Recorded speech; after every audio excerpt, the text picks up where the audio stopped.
Is the sense in Karnataka at this moment that Yediyurappa's exit is inevitable, or do people think that this will continue in a soft simmer in the manner that it is right now? Well, Rahul, it's still a catch-22 situation for most MLAs here because they still don't have a credible face if someone has to replace Yediyurappa. But on the other hand, at least 60% of them are against him in terms of the last 8 to 10 months. I think the issue that the BJP like to tackle first, the interference by the family, is basically the son.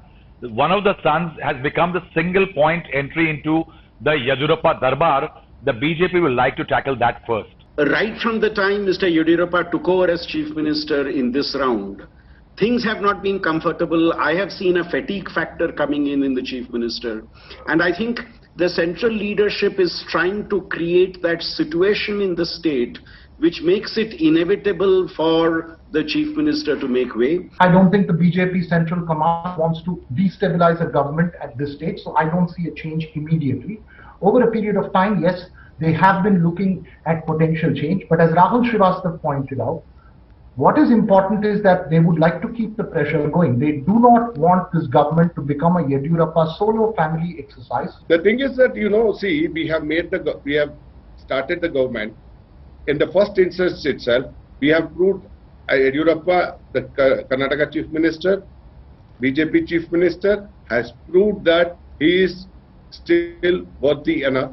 Age is not the criteria. By working alone in the flood situation in the Belgaum, even in the pandemic time also, both the time in the first wave and second wave, with the ministers, he has worked, the team has delivered whatever the best. Mr. Yediyurappa, this is the fourth time becoming the Chief Minister. At no point of time he had people's mandate. Only through Operation Kamala he became CM.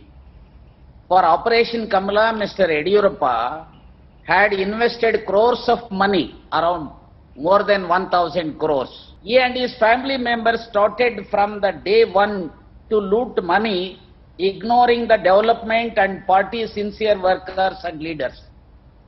So BSY family has been taking bribes by way of RTGS. In every work, they are taking 25 to 30% of the kickbacks. Unlawful Activities Prevention Act has resulted in a number of people not getting bail for years, sometimes without a trial.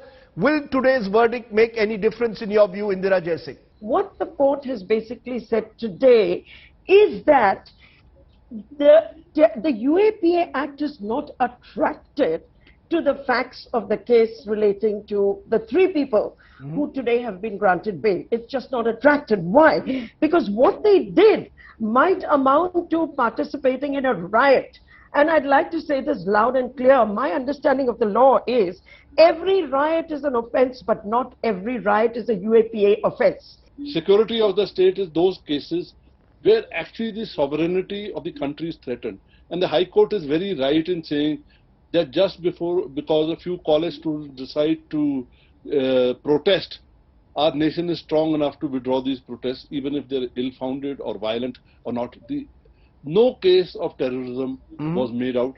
And because you must remember that in a UAPA case, the court can only grant bail if it comes to the conclusion that prima facie no case is made out. And another very important aspect is that the court has upheld the right to protest, the right to dissent. It says when we look at these cases, when we look at these crimes or these offences, we must have to balance them with the right to protest.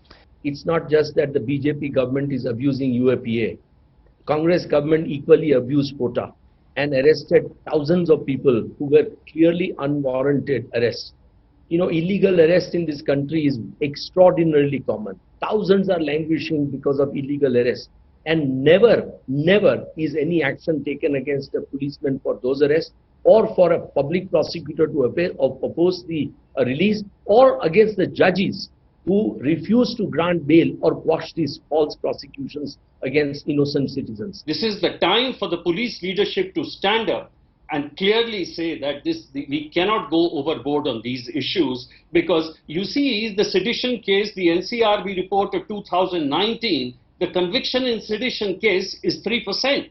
there were 94 arrests and only 2 convicted. So it is quite clear that it is not going the right way. But a more important thing, why are the courts silent?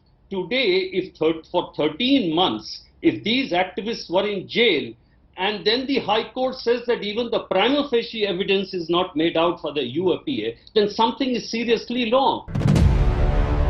Disengagement agreement with China appears to have worked entirely to India's disadvantage. The process of disengagement is on. The level round of talks has happened. And then that's how Pangong Lake, the finger 4 to finger 8 has happened. And it's on. Today, army is fighting eye to eye. And then there's a complete free hand.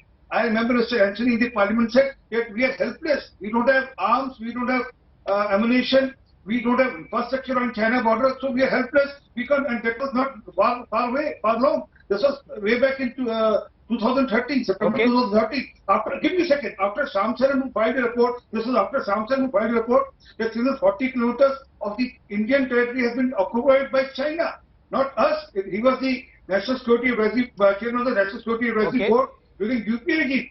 And that was the answer of Mr. Anthony, that we can't do much. From Pangong, so we used to patrol up to finger 8, as you know, Gaurav, very well. Now, where are we? We are being pushed back to finger 3. Finger 3 to finger 8 has been made the buffer zone. So, on our own land, we have the buffer zone, and they are still at where they were. We have disengaged. We have gone back. In PP 14, where we used to again patrol up to PP 14, we have moved back 2.4 kilometers. Our front tents have gone back to 2.4 kilometers.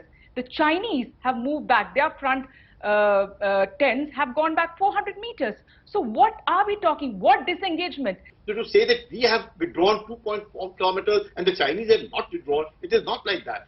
We have to be on ground to be able to see what we are. Capacity building takes time. Intentions can change overnight. We have over a period of time now building our resources. We are ensuring our infrastructure comes up. The Chinese are definitely not to be trusted. You know what kind of an attitude they have. Yes. But to say that we have vacated Kailash, which has an advantage to the Chinese, it is not so. The Kailash ranges were not occupied before we occupied them.